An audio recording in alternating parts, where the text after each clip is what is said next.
Okay, so when the food's ready, people will... Sorry. This is called boga now, which is unoffered.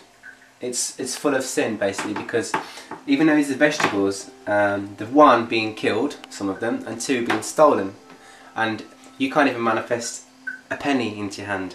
You didn't make anything in this whole world. You've taken it, and who's it from? God. So basically, it's full of sin from stealing it and from killing the plants. And when you actually pick the vegetables from Mother Earth, you're supposed to say, you know, please can I take this and thank you, etc. But yeah, this is called boga, unoffered, and this is the important part, that we have to take each preparation, put them nicely onto a plate that's never been eaten off. It's just Krishna's plate. And also this serving spoons that you use should never have touched human mouths. Just like everything. It should be completely pure and away from any contamination from jivas.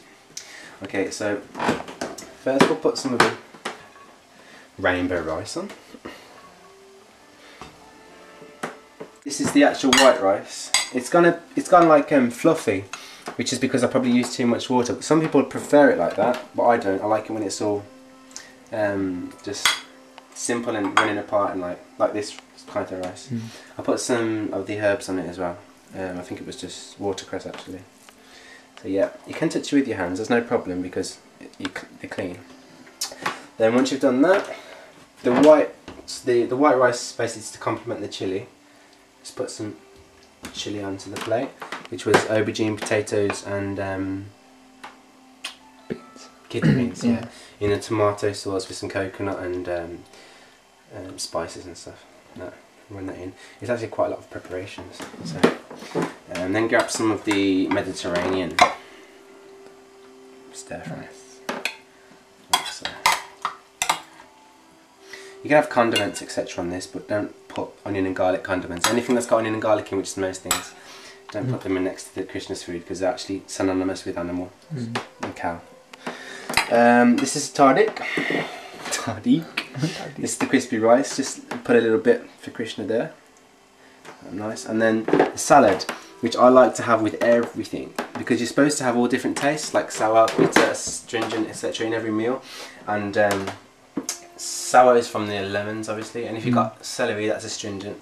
You're supposed to have every single type of different type of taste in your food, which makes it basically everything you need. And as you can see, it's all different colours as well, which means it's healthy. Okay, so it comes to the offering.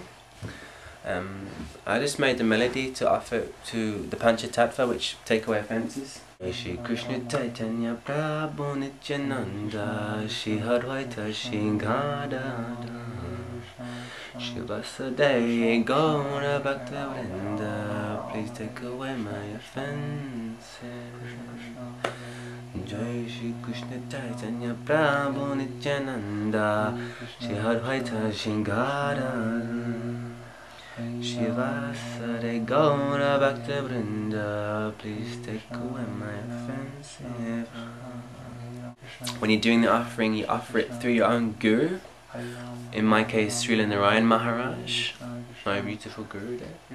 I haven't got a picture of my Gurudev at the moment, but we have one of Srila Prabhupada, who started the whole Western ISKCON movement. Srila Prabhupada Ki Jai. He's there. And here is Radha Krishna, God, in two bodies, one soul, feminine, masculine. And here's Lord Chaitanya, Prabhu Nityananda, who were God's merciful incarnations, avatars, 500 years ago. They came one in every 2000 Kali Yugas, which is the bad period in the cycle of 4 ages that we have. They come mercifully to deliver souls through the sound incarnation of God Himself, which is more powerful than God even. The main thing about the offering is that it comes from the heart, and you don't need to know all the information. All you need to do is basically offer it with your love, affection and devotion. Hare Krishna, Hare Krishna, Krishna Krishna, Hare Hare, Rama Rama, Rama Rama, Hare Hare.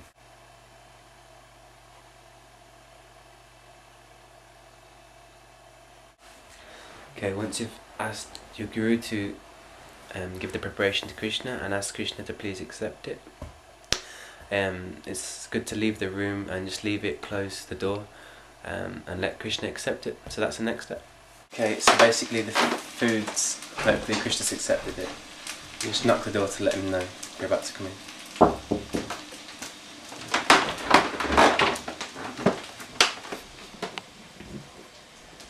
And there is the preparation. That's hopefully now. It's not boga anymore, it's prasadam. It's a little story, because people thinking it might be peculiar basically that you leave the room and knock the door when you're coming in. You know, people don't think God can come into either a deity or a picture. God's done different from everything he is in. But when I was first offering paranda, my Pradashak Guru came to my house, and he basically made his preparation in the kitchen, and he closed the door to offer it.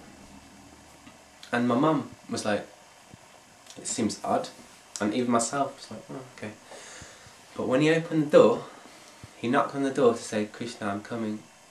He's a very pure person, you know. I don't think Krishna would, you know, he'd do anything that Paranda asked. So anyway, he knocked the door and he opened it to let the say Krishna, and both cats that were in there, both cats, they zoomed out and ran outside the door. One of them just hid in the corner. So whatever went on in that kitchen while Krishna was accepting it, obviously, cats are more intuitive, they can see spirit. The cats saw Krishna basically come and take the food, and that's why they were, they're the most mellow cats in the world. They don't move if you kick them, not that we did. But yeah, they were obviously shocked because they saw God. So yeah, Hare Krishna, the burger's ready. If you keep the camera running, we'll just take it from, thank you, Srila Prabhupada, Radha Krishna, Lord Chaitanya, Prabhu Nityananda, Sri Balaram.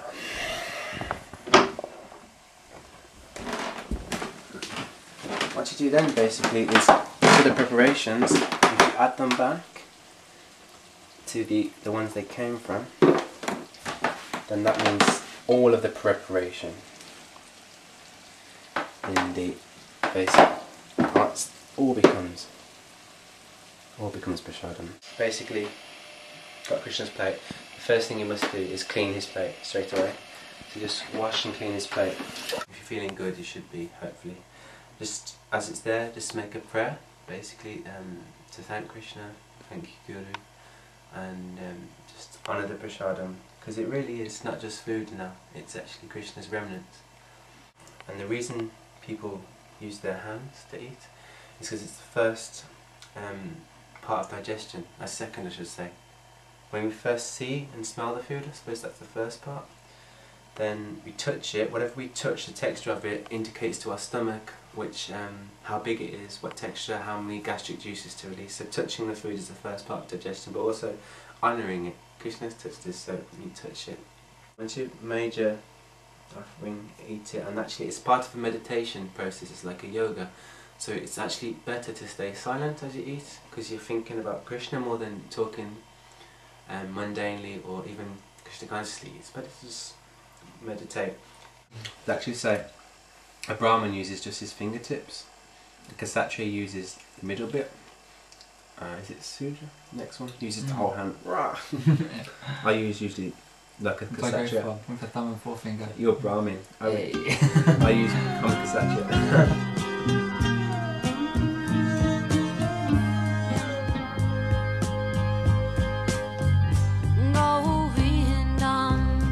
Adi